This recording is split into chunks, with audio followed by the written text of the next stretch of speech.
Hello. I'm just trying to read the newspaper. It's not like there's a shortage of things to talk about, though. Greetings and welcome. I'm just going to do what I want everybody else to do. If you don't mind, I'm going to share it because I think it's really, really important. And I'm hoping that you do that as well. So we can get as many people as possible watching it. You might get some feedback. Just bear with me. I'm going to share it now. Share it to my own page. There you go. Right. There you go. Really professional, isn't it? Thanks for joining us again. This is hashtag No Joke. My name's Eddie Nesta, and I'm here with my two mates, both of whom have been in the business really for well over 30 years each. And you kind of have to be good to do that. You have to be a social commentator. And in a way, that's what we're doing today. We are looking at what's happening, particularly pertaining people of color, Africans, but not exclusively. It's not a show exclusively for any kind of person. It's as honest as we can be in terms of the kind of conversations you might have in your WhatsApp pages, but publicly, because I think it is time to talk. It is a different time. There are difficult conversations taking place. And if in any way by having these over the next few weeks we help it, then goodness gracious me, we need the help. So like, share, comment. I've got a little surprise for you this week because, as not as many of your comments have been on as we would like. So we're going to see if we can see to that today. So Monday, Tuesday, Wednesday, Thursday, Friday, Saturday, rubbish Sundays today. We have a good old chat at 1 p.m. So let's introduce, shall we? First of all, the first lady of comedy. She is our Oprah. And you look magnificent. Look at you. Hi, Eddie. Morning, Angie. Morning, afternoon, Eddie. Yeah, sorry. Your life is different to mine. Did you pray for me today, Angie? I prayed for you today, and I prayed for Curtis. God is in the house. Let's get him with the Don Dada comedy. Believe me, he needs prayer. Curtis. Curtis, good afternoon to you. Your mum, Curtis, you took the camera to do your foolishness. How did she react? Did you show it to her? No. She hates being filmed. She loves the camera, but she gets scared because she hears you guys on a Sunday and me talking to you guys. So when I told her I'm doing a little video for Eddie and Angie, she got a bit nervous. And when I swung the camera around on her, she just froze because she wasn't expecting that. And that's the way I keep her under control. You just take the camera and point it at her. Just point the camera at her. Anytime she's getting feisty, just point the camera at her. If you remember the first week we did this show, she actually fell down. If you remember the desk shook and there was a whole heap of noise on the first one. You're not and right. You asked what's going on. My mum had fallen over. And it took her about 4 hours. You're not right. She made it. So well done, Mum. She's up right now. Your mum is gorgeous, Curtis. Your mum is beautiful. Your mum. She's a lovely lady. I don't know how you come. Your mum is gorgeous. Well, it's understandable, isn't it? No. Nah, not to us. No, not to us. We're logical people. Okay, well, look, you're part of the beautiful people. You two, that's it. Clean out your eyes before you start chatting to me, yeah? No, it's the matter. Okay, your own eye. Yeah, no matter. Okay, your own eye. It's no matter. Right, I tell you what, water did come to my eyes this week. So I want to start in Brixton. It's not a place I go to often. Funny enough, I was there, this week. When I saw that block party,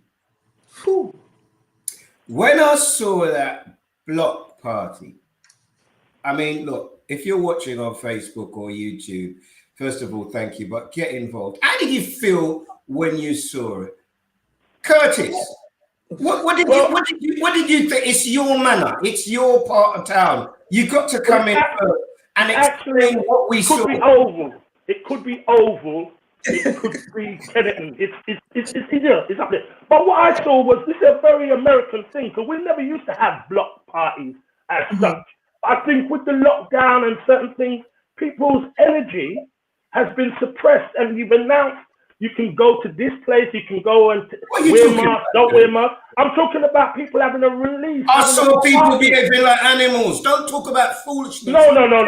What you saw, and that was police. It was terrible. It was embarrassing. You asked about the party aspect, because that didn't kick off until you came to Brixton. When you left Brixton, everything was calm at the start of the block party, yeah? And in the end, it was about them being told, turn off the music now, it's time to end this. That's when you had what you're calling animals. In the morning. And I'd like you to retract that, because they were not animals, they were human beings having a party, reacting badly. Okay, that's what happened. What did you see, Angie? All right, let's do it a different way. Angie, you're watching one of the WhatsApp videos I sent you, and you see, right, let's go for the youngest. You see your little girl there. Let's go from there. Okay, this is what happened. I woke up that morning, right, and I saw Brixton was trending. Now, when I see Brixton trending, I'm thinking, I don't see no jerk seasoning on for sale. So why is it trending? Then I start to see the images of young kids. And I really thought for 1 second that somebody had maybe got old footage of the Brixton riots and was actually showing something for some story. But when I saw the mask, I thought, oh my God, this is happening. Then I saw the police running, then I saw them running after the police. And I sat there, and you know what came to my mind? The first thing that came to my mind, I didn't think animals, because we're not going to refer to our children as animals. We're going to refer to them. That's why Eddie talks. As our children. What I saw was children that I thought, you know what? They were your children, were they? No, not. They're my children. They're my community children. They're kids that I see daily. But what I saw, the children that need a bit flick. All right, is that all right? No. I have to push it to get your reaction. Let me finish, because what I saw was children who are not going to do the same things that we did. They're doing it different now, these young kids, because you know what? They've watched their parents and their grandparents work hard in this country. They've watched their parents. You sound like an apologist. Now listen, they watch their parents work hard to live in Brixton. They see their parents have to be moved out of Brixton. They can't afford to live in Brixton. There's a lot of angry children right now. They've seen this generation. But I don't think the right thing, and they're not worried about what their parents went through. They just don't like the police, and the police came and told them turn off the music. And what I'm annoyed at, because the same parents, if you listen to a few of those videos that were going around, the same parents is shouting from the balcony, yes, one, that's it, yes, show it, do that, have it. I heard it on a certain videos. You hear adults encouraging them, fueling them. That's what annoys me more. We all don't think the same, so we're not going to hear all their parents saying the same things. But what we've got with children right now is that they are deciding we're going to do things our way. We don't care. They've been telling us that we've been harassed by the police for so long. Our parents told us, don't bring no police to the house because that will bring shit. So we've got conflict in our children right now. Okay, What's up the music? What I don't understand, in Lucian, we had headphones on. We had headphones. Yeah, them silent party. No, this party. You can't afford that down there. Sorry to hear that. This party had been going on at 3 o'clock in the morning. Residents called for them to stop. Now, they didn't want to stop. Now, what I am reacting to, and what I don't hear from you, Angie, is that behavior is unacceptable. It doesn't mean that there isn't racism. It doesn't mean that nobody now on George Floyd. Don't get me wrong. For black rights, that behavior is outrageous. I didn't say I condone it. I'm trying to understand it. I'm not saying I condone it. When the police they turn off the mashing things at the police and mashing up their car. What do you want to understand about it? Yes, that's unruly behavior. Of course, it's unruly behavior. But listen, it's happening around England and it's happening around the world right now. And we need to check what is going on. This is just a bunch of children who were on lockdown. They were doing this in lockdown. They are fed up. They're watching the Black Lives Matter, and all they can hear is all lives matter. No.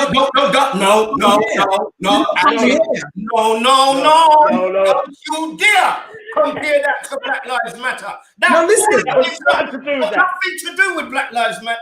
No, Don't bring no hooligan behaviour to me. I told you should not put her in the middle this week. I said put her to the side this week. People going to the corner. Don't come in no hooligan behavior with me. What I'm saying is, when Black Lives Matter was going out, and all we could hear is EDL and people saying on the stations, well, all lives matter. They're saying, bun your noise, bun your argument. You ain't hearing those children weren't on that. They wanted to rave, they wanted to party. Listen, you got to call it. My children are, if I see my child out there, I'm going down there and I'm dragging him by his ears, his nose, his trousers, whatever. He's coming to the house. Be careful, Eddie, because your 10-year-old's taller than you, so I don't know who you think you're dragging. You're going to get me vexed. You're dragging. Yeah, because you can't drag Pitney anymore. That's wrong. You can't drag them. Right? Those children were not thinking like Angie saying about EDL and all that. They weren't. They wanted to rave. They wanted to party. The police came and told them to turn off the music. When Angie was younger, her parents would have said, all right, Angie, the party's over now. Time to go to bed. And Angie would never have gone outside and smashed up her dad's Triumph Stag or whatever he drove back in the day. No, my dad had a Triumph 2000. He did. I thought so. You look the type. But you know what? You see, I think you were conceived in the back of it, Ange. No, all right, don't push it, bro. Listen, my mum's name's Mary. Listen, the thing is, those children, we think that we know where our children are, right? We think those children belong to somebody, right? When I was young, I was putting teddy bears in my bed and sneaking out to go party, sneaking out to go rave. So my mum would be watching the news and probably. That's how you had the big boy, innit? You know, Ray. My mum would be going out to watch the news and say, "No, Angela, she's upstairs getting ready for Sunday school the next day." And what were you doing, Angie? I was raving. I was doing what young people were doing, but we're in a different time with different amount of stresses on our children. We come out of virus. We didn't explain to them that they could have died. Many of them lost their family. Many of them lost. I hear you, Angie, but I don't want to leave this argument saying that they were justified in their actions because it was wrong. The way they reacted was wrong. Let me see if I can move it on. Let me see if I can move it. No, I know. So look, we do want your comments, right? We have a little problem here between us. You might find a way of explaining it to us in a different way. Please send your messages in. Please share. Please comment. I promise we're going to get lots more of your comments on. They'll come up on the screen. I never said I was condoning. Get them on. No, I know. I just don't want to get confused. When they're wrong, they're wrong. When people are wrong, they're wrong. But hold on, guys. When I sent, and there's people of all colours down there, by the way. People of all colours. Why won't he shut up? Why doesn't he shut up? I just want you to see yourself, Angie. I know, I see it. And we're both wearing yellow. Oh, this is getting a bit too real now, isn't it? Remember, I couldn't tell her to shut up last week, you know? You remember? All right, I gave her that courtesy last week. This week, I'm not telling you that my child couldn't have been there, because I understand how peer group pressure works in a different way, and our parents don't know all the things that we did. Right. But what I am saying is, so funny enough, Judy Love sent me the video that I sent in the group today, right? Okay. Just before her show. But listen, by the way, BBC Radio London, 10 o'clock on a Sunday. Yeah. Of the former detective that gave his analysis on Sky. I mean, I thought it was outrageous on every single level. Hopefully people at home saw it. Curtis, you first, when you saw it, how did you feel about what he said?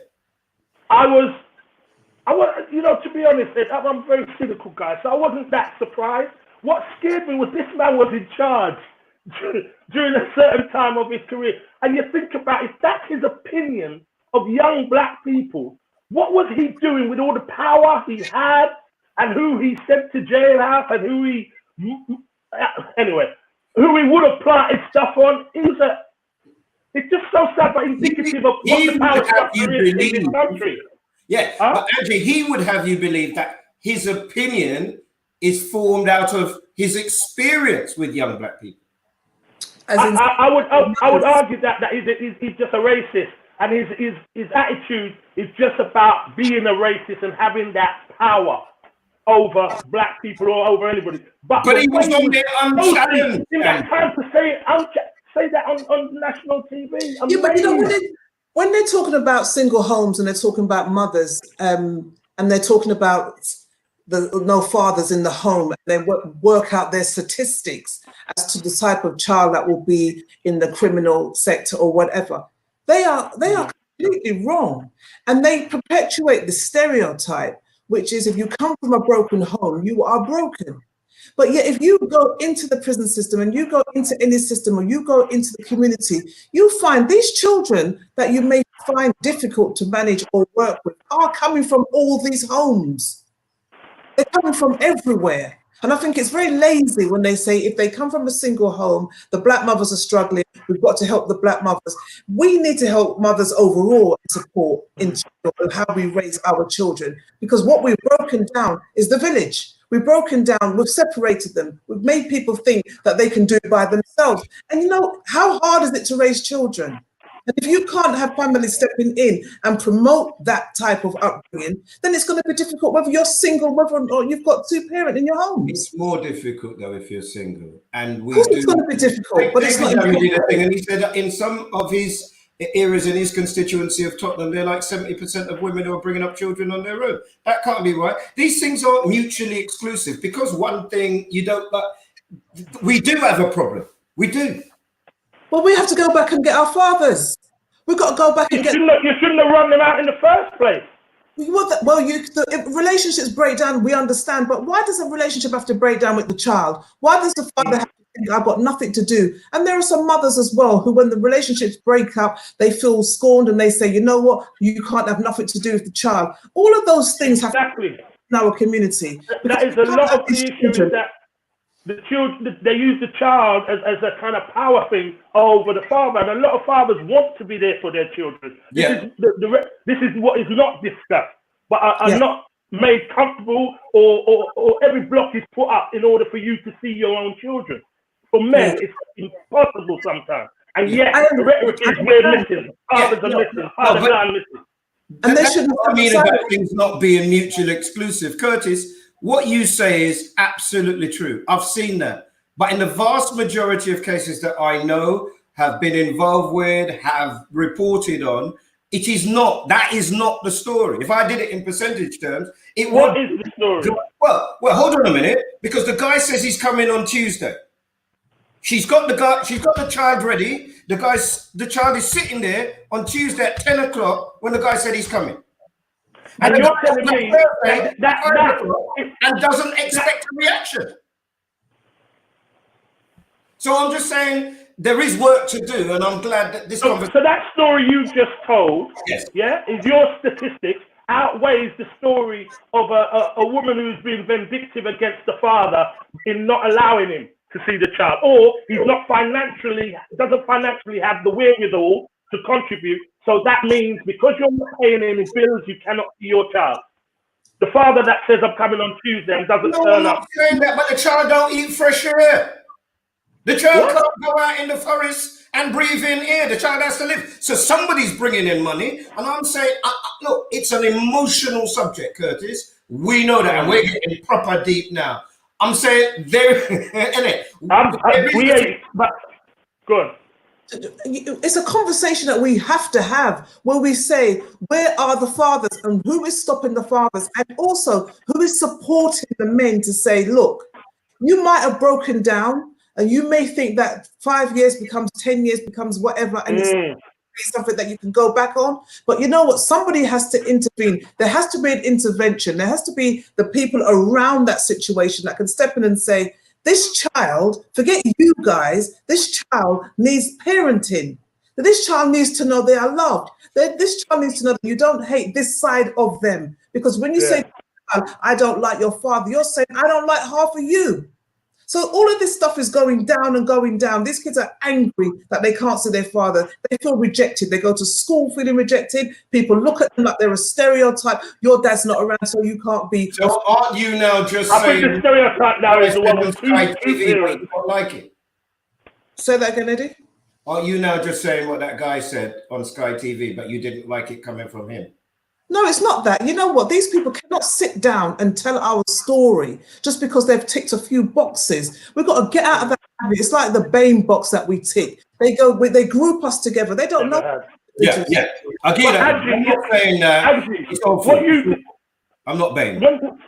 What you did, Angie, you brought somebody else into that family structure, because you're saying if the man or woman can't sort it out, we then have to go outside of that family structure and bring in somebody to mediate or whatever the situation is. But in that, once you've done that, you're now in the system and you are now part of their statistics, because you've introduced, I can't cope, he's horrible, she's horrible, help us. And what I'm talking about the village. I'm talking about the village. I'm talking about. But that doesn't exist anymore. You know what a kid said to me the other day? An elder tried to say something to a child that was misbehaving on the bus. They said, "You're a paedophile, isn't it?" Because the minute that word comes out, the adult steps back. Yeah, because so we do have a problem. We're going to take some messages in a second, but just let me get your thoughts on this guy. Can we take a step back? Do we make? This is going to sound awful, but I can't find a way to say it that isn't awful. Let's say it, man. Talk your talk. What about the decisions we make about who we're going to have children with? Well said. Don't be afraid to say that. Don't let Angie intimidate you. You chose to lay down with each other. You chose to produce a child. When you was laying down with him, he was, he's dangerous. Oh, he's a bit edgy. Suddenly you got picnic with him. He's the most. What you just said? He's a bit heavy.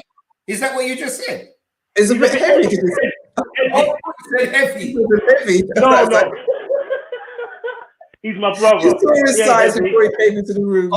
Okay, so guys, I mean, but the truth is, you're right there, Eddie. We do have to take responsibility and do a better assessment. But in the truth of the matter is, these things happen. And when they happen, we have to be told of our responsibility in that particular situation.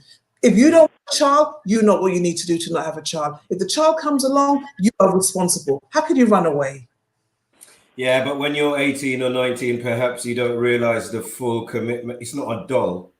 You know, every single thing you do is based on whether that child is going to be all right or safe. And if mum and dad, like in all three of our situations, decide they've had enough and they're going back, you don't have the multi-generational structure within which you can do stuff. So look, let me just stop that.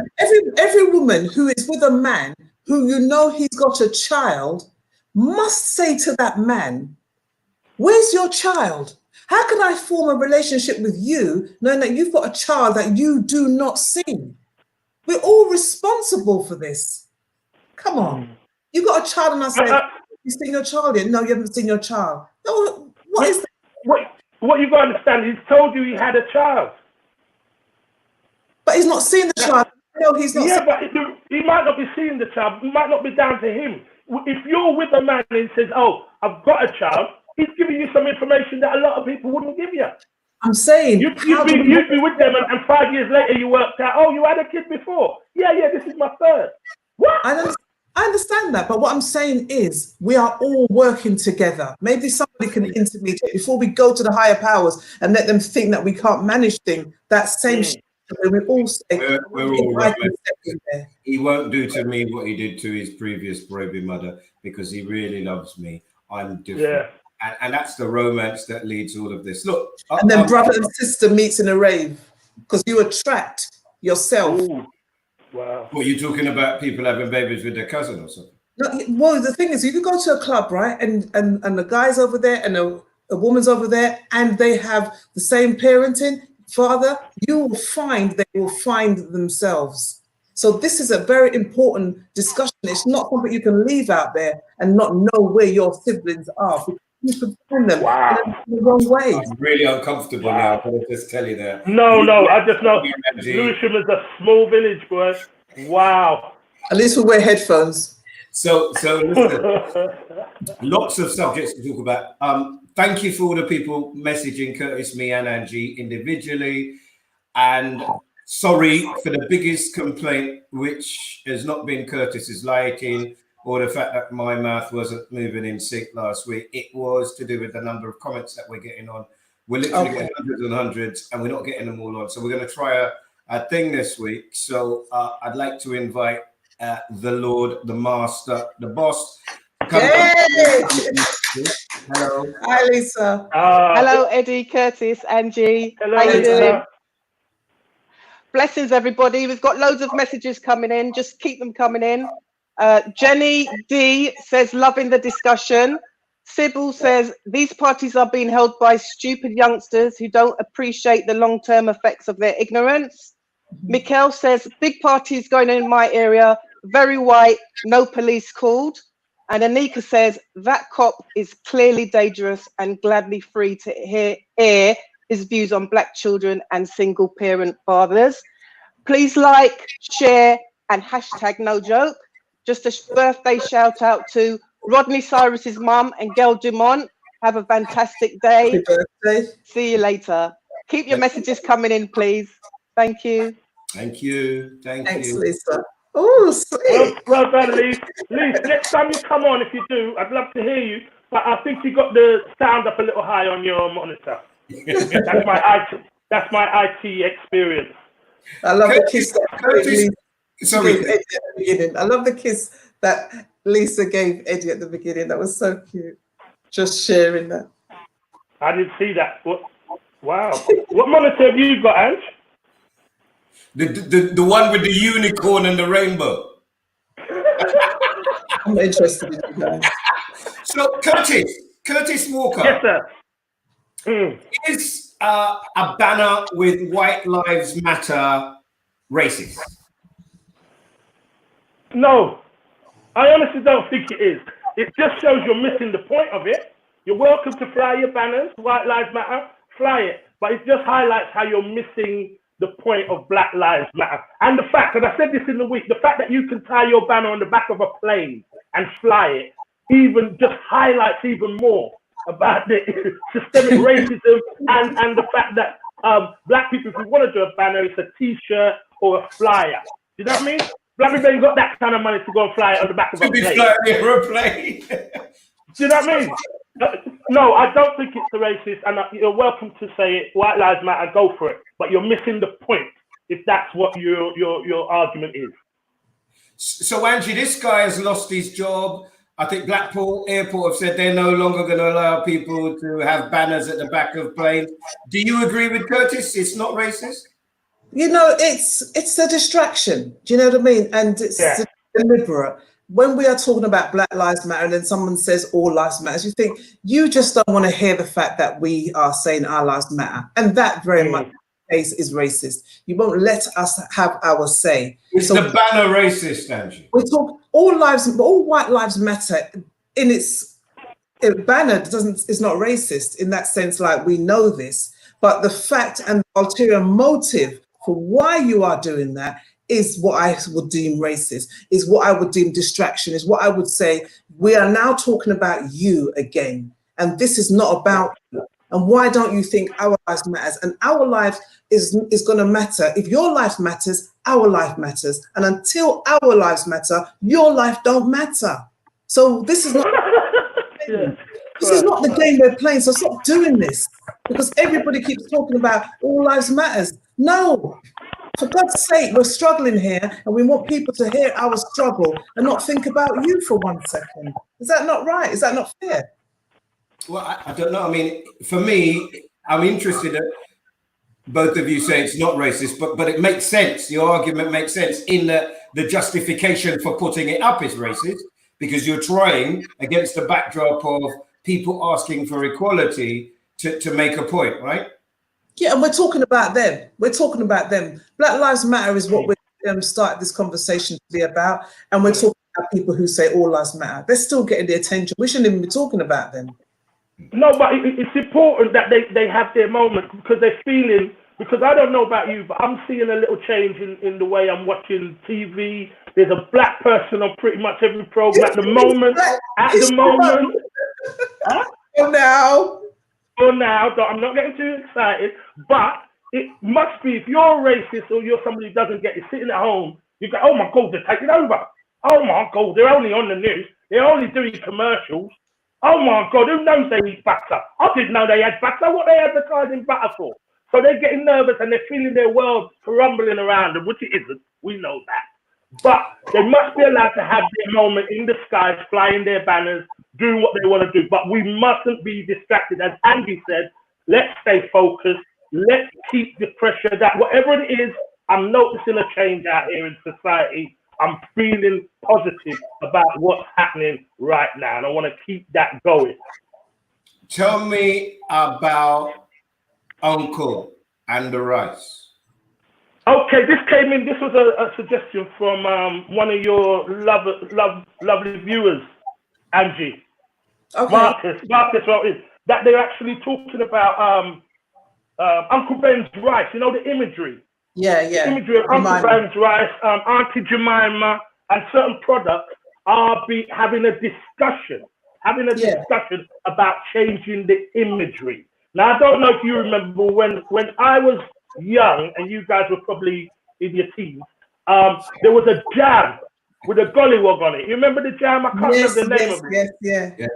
But that used to haunt me a lot when I was a kid, and I didn't know why. But it was a jam and people wouldn't really understand it. You cut to 20 odd years later, there's conversations happening in schools. I remember going to Liverpool, funny enough, and doing a show in there. And they had a living gollywog, a standing up statue of a gollywog on the stairs in the school. And I was like, is that what's going on? And nobody batted an eyelid at it. It really wasn't an issue. Except for me coming from London, maybe coming the way I was raised, it was a massive issue. And now to be so, this is why what's happening here, everybody's looking at everything. And you can say we're getting too into the details of it, but it's so important that we keep that kind of pressure, because those images of Uncle Ben's rice and Auntie Jemima are foully based in slavery and those slave images of black people. That's right. It was no confusing that when you see the images, that's who they are. One's a house slave, and they're both house slaves actually, who cook and clean, and some of them breastfeed the master's children. So it's important that we keep pressing, man, because we want them gone, the images. Okay, so talking about images, Curtis, let me push it. The Archbishop of Canterbury has said perhaps it's time for the Church of England to consider. Now, I don't know, I imagine your house was like mine because the same person designed all Caribbean front rooms. So in and amongst the crochet and the plastic covering and whatever, Jesus loves you. And Jesus was a white guy.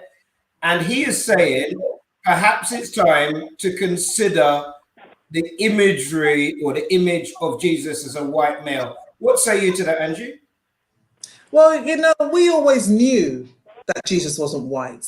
Did your mum know? Does your mum know? Yes. My mum doesn't know. And I don't think you might know, but I don't think your mum knows. I was raised. And you were, Ed. I don't think we knew back when I was a kid. We didn't know. That's just being honest. The truth of the matter is, you know, when you see the imagery, and for the Archbishop to come now and say, I think we should, you always knew this. No. A lot of information that they've always known. Tell me that they didn't know.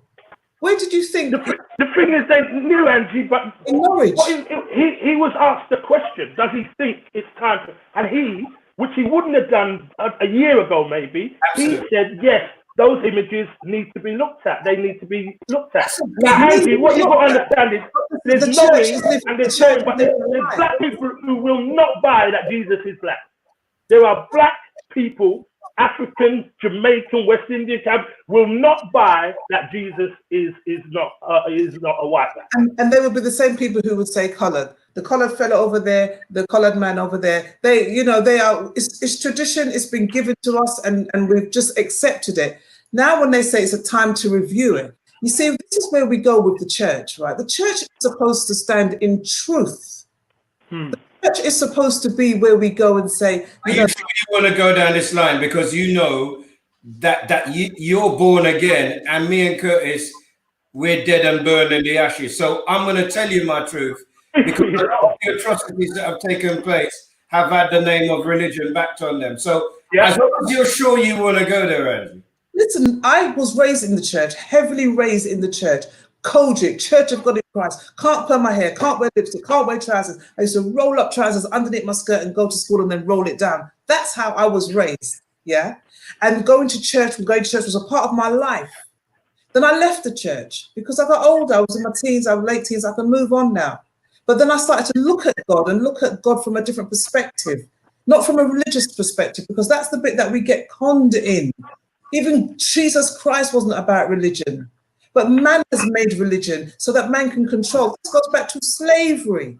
But the relationship that I have now that I'm back at church, or you would say, I'm back with God. I'm not back with that religion and this can't do that and you can't do that. I'm working on my spirit so that I live in spirit and in truth with my God. That's what I wasn't taught growing up. So it's interesting you said, I'll come back to this. I went to a ceremony. I'm not sure that you were there, Curtis. I mean, Larrington Walker is a guy that a lot of black performers owe an awful lot to.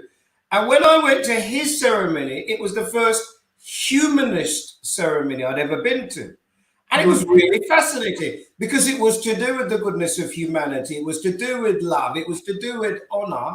And it wasn't to do with whether or not you said a particular thing in a particular way, which meant that you were going to go to heaven or to hell. I found it fascinating. Is that what you mean by spirituality? Yes, and use wisdom. The Bible says use wisdom. Just because someone says this happens to you or this whatever. No, if you're going to teach the slaves not to be able to read and hide what the word of God was trying to say or say, remember, we don't have the full Bible. We don't have the true history of the Bible. So there's a lot of stuff that has gone on through the churches that has brainwashes us, that have led people down a path where they feel angry and resentful about their own spirituality, their own relationship with God. And the church should own up to some of that responsibility. But it doesn't, Angie. It doesn't. So what you're saying for yourself. Yeah. But the religion we're saying in your church, the imagery of Jesus in your church that you attend when the COVID's not on, the image of him is a white guy, right? In my church, no. In my church, from what I can remember, yes. You're Catholic, aren't you? But that was a long time. He doesn't remember what he is. Yes. Think back, Eddie. Yeah, When the Victor came and dropped the water on your head, do you remember? Yes. Listen, I'm agreeing with you, Curtis. I'm talking about imagery. I just want to make sure you know what a church looks like. So what I'm trying to ascertain now is that imagery in the church, all of your images, Angie, are black images. No, what I'm saying to you, growing up in those churches, those images were there. But as I've got older, I've understand we do not worship gods. We do not worship. We're not. That's not what I'm about personally. So the church that I go to now is a small little church, and we are just there to worship God and understand our journey in this time. And I'm happy there. I'm not happy with the religion. I'm not in that place. Okay. So it's a little cult. What I would say. Think if you're safe. Good girl. All right, go on, Eddie. What I would say is that image is hugely important. Image is what decides what people think, how they think, when they think. And the portrayal of Jesus as a white guy with blue eyes is not an accident. And until I accept freely that I didn't know, until I read, hair like lamb's wool, and I started to look and I thought, well, wasn't that the giveaway? Hair like lamb's wool. I wasn't at Sunday school. I was in the rave, Angie. I tried to tell you that a couple of weeks ago. Don't shout, Eddie. You're shouting again. Remember what we said in the early? Remember what we said? Angie, you've got to understand, Eddie's relationship with church isn't like ours. All right? Okay. His mum's in the house now, so he's trying to show off himself. But he knows. The rosemary beads are there, going to fling inside of his head. There you go. If imagery is important, I fell out with my mum a little bit yesterday. Oh. Because yesterday was the Black Pound Day. I don't know if you know about that. Did you get those? Really? I don't. You're so far removed from humanity. I'm just hearing it for the first time. I don't know if you see things like What did that entail? The Black Pound Day yesterday. What were we supposed to do? Because I didn't do it. I think the aim although I wasn't involved in it, but the aim was to go and try to spend your money, if possible, in a black-owned business. Okay. And what I'd like to talk to you about is a conversation. I'm in a couple of WhatsApp groups. One of them is called Soundman Lockdown, and the conversation I was having with one of the guys in there was about why you don't buy stuff from the shop down the road, which is owned by black people, and it costs too much. I don't like the service, whatever. And so I took my mum down there. They got a place called Wenty's in Forest Gate, and I took my mum there. And my mum, well, I could get it in Ridley Road, 10 pence cheaper. And if I go they let me have the yam, and I can feel it, and I know whether the dashing is good. I said, Mum, I'm not taking you them places anymore. If you want it and you want me to take you, that's where we're going. What do you think about the idea that we almost have to be convinced to buy things from people that look like us?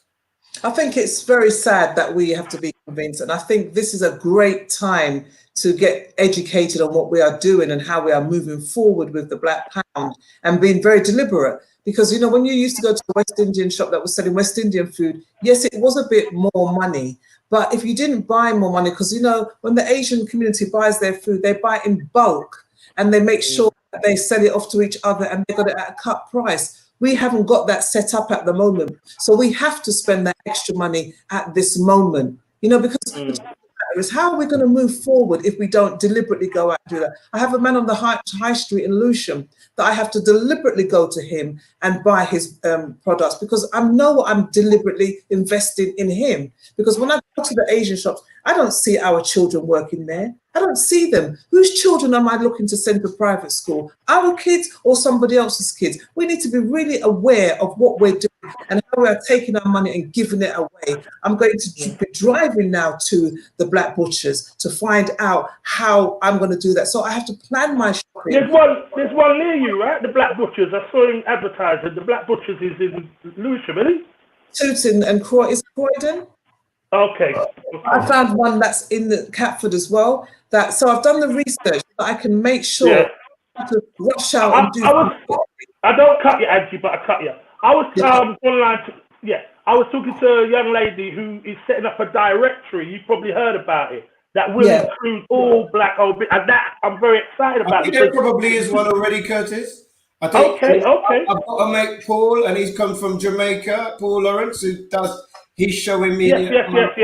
And one of his frustrations about us here is that we spend our time setting up things that are already there if we care to look for them. Oh, well said, sir. So that, I mean, you know, and again, you know, Tony messaged me this morning and he loves the podcast, but he wants it to be as much about solutions as problems, which I think is a fair point, don't you guys? Absolutely. Yeah, remember, the young kids, when we had the black directories before and that, we were doing it kind of without social media. And now the young kids are coming on board and they're setting up their businesses and they're setting up their directory. What we have to do is constantly share, constantly be telling other people about the things that we want to buy and that we've got it here and move it around so that we don't reinvent the wheel. I think we've if you guys remember yesterday, I texted you for a builder. You did. Still waiting. And you, Eddie, knowing there's a directory, that would have been a good opportunity for you to say, Curtis, check out this directory. Yes, Eddie.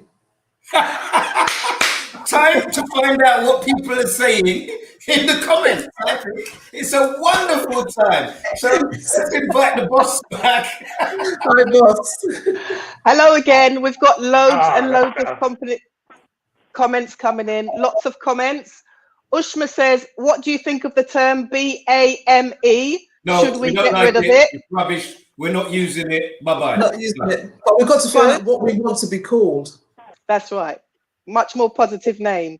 Sophie says, a lot of white life matter stuff comes from fear and ignorance. Yeah. Nadine says, great conversation, really enjoying it. Thanks, Eddie, Angie, and Curtis. Annette says, my father always taught me Jesus was black. How can you be in a hot country and be white back then? And Nicola Mackenzie says, invest in our community now. Please keep your comments coming in. Don't forget to like, share, and hashtag no joke. See you later. Bye-bye. Bye-bye. Thank you, Lisa. Bye-bye. Thank you. So Eddie, really, just to say about the BAME thing, it's okay saying we don't want to be called that, but we really have to decide what we want to be called. And that's really important. And I think we need. Well, we're not a homogenous lump, so we're not all going to want to be called the same thing, are we? Well, if you want to be called British, African, Caribbean, or Caribbean, African, British, we've got to make that decision and not worry about, well, how do we shorten it so that people don't have to take too long to say it? Well, maybe we'll see if any ideas come in for next week. But all right, what do we want? Sometimes it's easier. What's wrong with black? It's black that's good because not everybody want to be called black. I know that. But it's important statistically that you know who you're talking about. Whereas that one, babe, I didn't even hear it before. Everybody. And it's like, where did that come from? Yeah, everybody hates it. But when it comes everybody together, it's so easy. Yes, it allowed them to put Alok Sharma, Priti Patel, the Chancellor together, and when asked about black people specifically, that they were able to use those people and say there was diversity of thought, which is... And they shouldn't be able to speak. When I saw Priti Patel in the House of Commons talking about when they called me a Paki and whatever, she tried to use that to illustrate her story. I thought to myself, you know what? Come out of our argument. Yeah. This is the problem I have. You know, we had it when it was back in the 80s and 90s. Come out of the argument because you do not know our story. We are not coming from the same place, but they do benefit. That people of Asian and then they come back and talk for us. And we got to stop that because when they get inside, they don't call us back.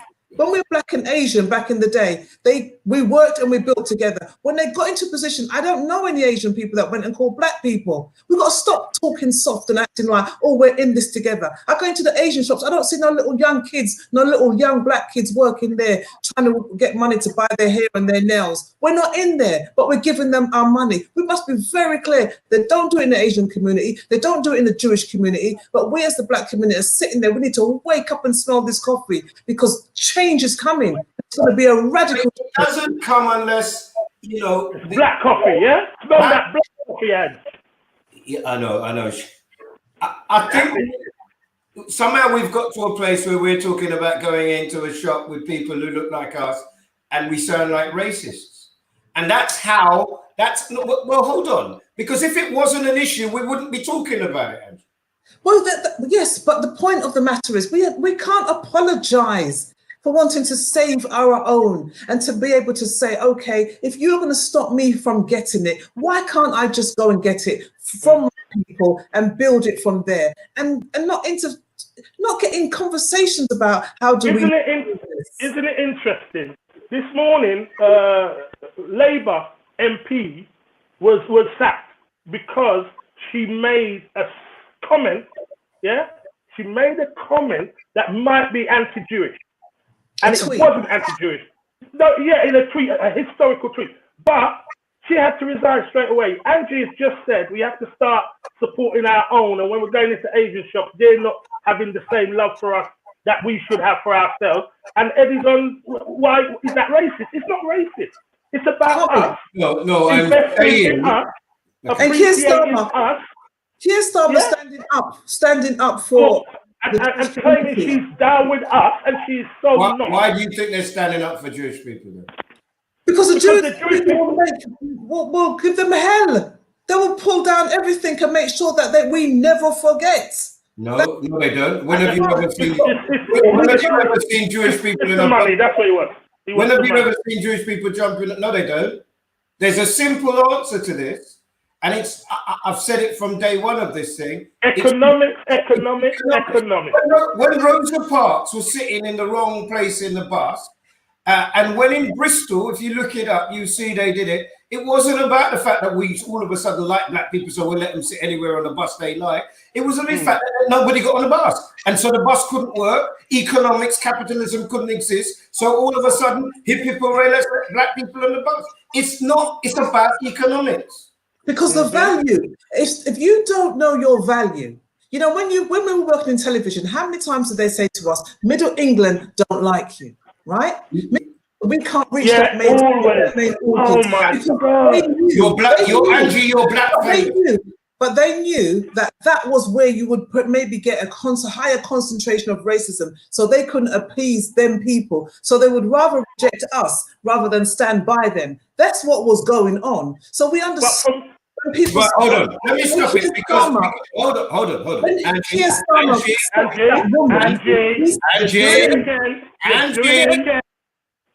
he's sending out a message. He's saying, I'm standing by the Jewish community. What we need is for people to stand by the Diane Abbotts and the Dawn Butlers when they were experiencing racism and say, you're standing by them or you're not going to get our vote, Labour. Same, we're just as important. We come from a Holocaust as well, but nobody wants to talk about slavery. We were enslaved. And people don't want to hear our story. When you see the images of our people and our ancestors and people jumping over ship because they would rather die than go through this, why don't nobody want to talk about that? Black History Month, you putting 2 black people in an advert and you think that's going to please us. Or you got this morning with 2 little people speaking, black people speaking, and you're going, okay, that's enough. Come on, we need to wake up, and we need to wake up and build our own and get our black pound solidarity between us and be very confident about it. Thank you, Angie. Now, as I was saying about Middle England wouldn't get it. This is what? Why did we never get married, Angie? Do you think?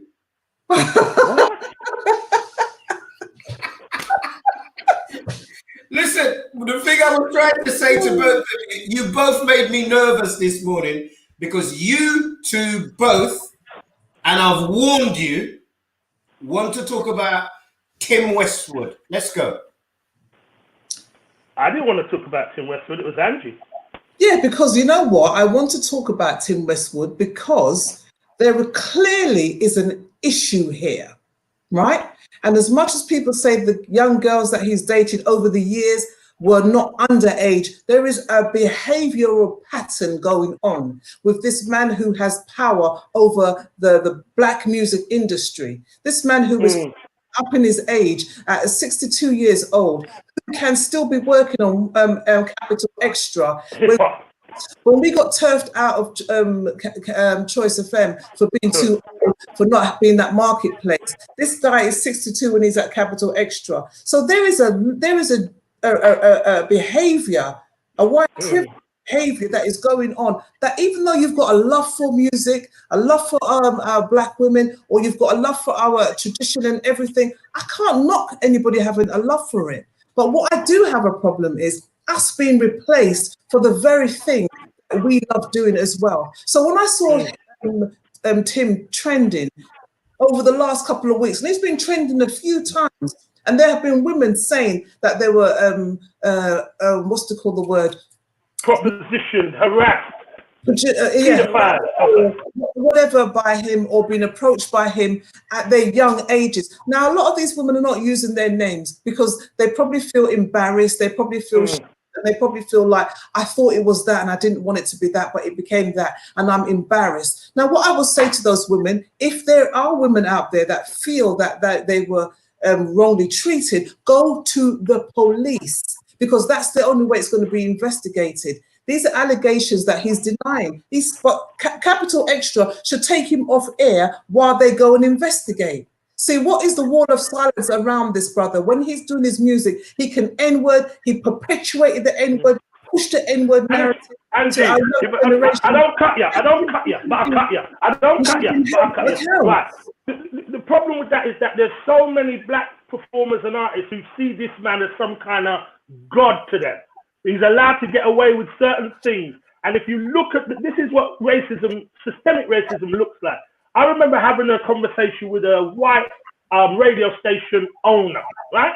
And he was down on black DJs. This is why black DJs don't hit it big, because they don't know the music. This came out of his mouth. And then we had a conversation. David Rodigan is the #1 reggae DJ in this country. Tim Westwood is the #1 hip hop DJ in this country. You've got all your music. Elvis was the king of rock. Timberland was the best soul singer. White people have that privilege. And when black people buy into it and perpetuate it by lifting them, you keep lifting them. There are black DJs who would blow Westwood away in regards of hip hop music. right? Yes. There are reggae DJs who would blow Rodigan away in terms of reggae music. But Absolutely. black people are so used to just following the norm, and we don't want to uplift our own black artists. We prefer to bring them down. We mean no. Yes, exactly what I'm saying. No, I'm not disagreeing. I'm not disagreeing. What I'm saying is, If you have a man with no, that means you're disagreeing, isn't it? what I'm saying, Curtis, is that for me, listening to you and Angie, we're going in a circle. Okay, so one of the things as a kid, so the first black man that I ever saw that made me go, I didn't know you were allowed to behave like that, was Muhammad Ali. If you look at Sidney Poitier in films, I think he was the first man to hit a white man as a black man on the screen. But there is something, and I've seen it with my parents, and if you're going to let me hang out and dry, then fine. I've seen it with my parents, and I've seen it with my relatives. Older people, the moment a white person come into the room, they change the way they speak, the way they are. And I perceive it as subservient. And Yes, I think I don't think it's just ages, because you look at Eminem, is it the rapper? It keeps going, and that's not old people. That's no. What I'm saying, it's been perpetual. We don't even know it. So one of the things that I hear you two saying, and it just to my head, it's going to make my head hurt me. So I better tell you now, is them, and I kind of much more into us than I am anybody else, whoever the them is, because I can see that I need to grow as an individual. I need to understand. I need to learn that I feel things that I don't even know that I'm feeling. Does that make sense to you? Yeah, so, and that's the thing about the education.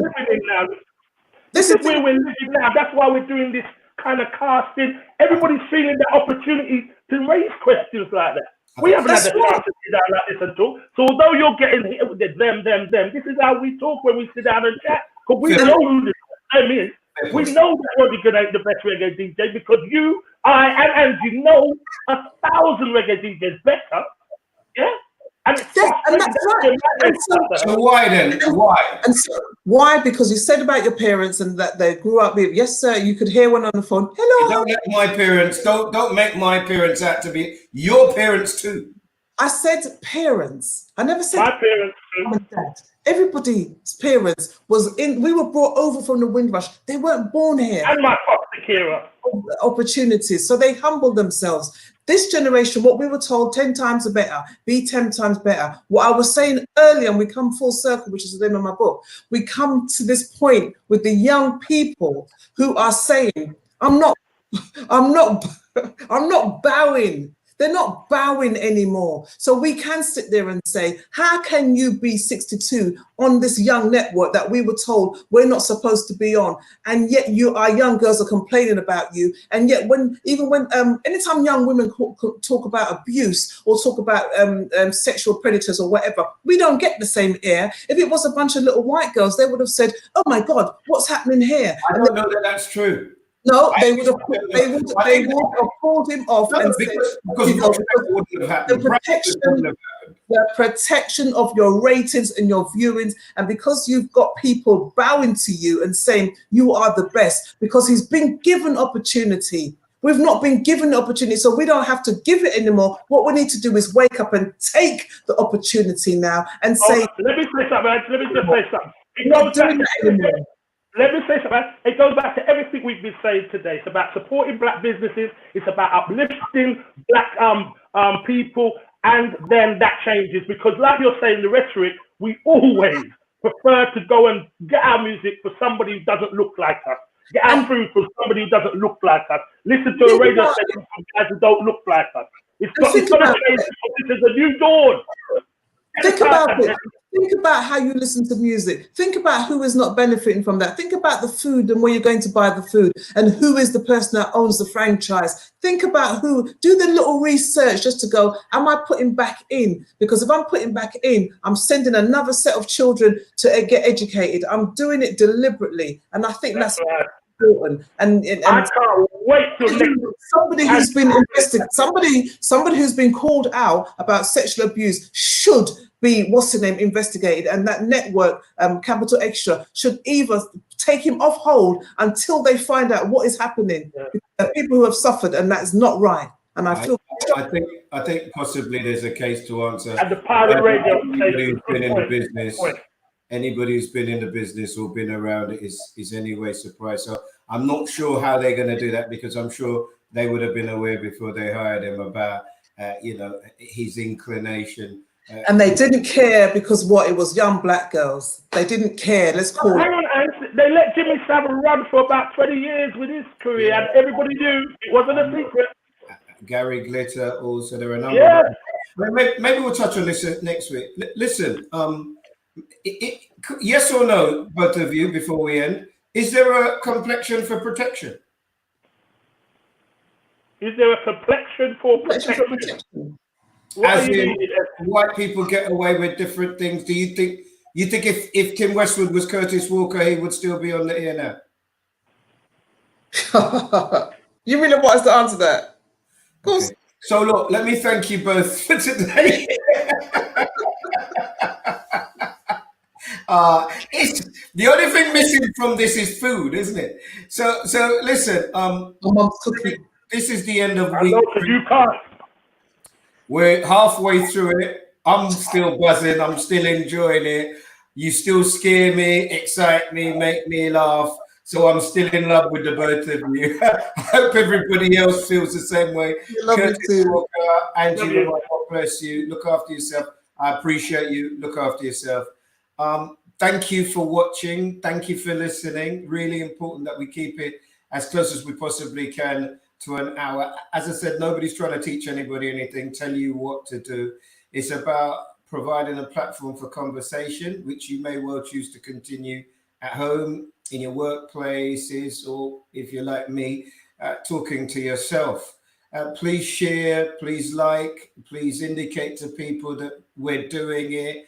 I'm hoping that we can do something else with it. I'm hoping that we can, create a platform for younger people, do something, because actually just moaning about problems isn't really my thing, and I don't think it's yours either. So God bless you. Look after yourself. Have yourself a fantastic week. Paul's up next, Mastermind at 4 o'clock, and I'll be back here with a brandy at 7 o'clock on the other page. Take it easy. Until next week. God bless.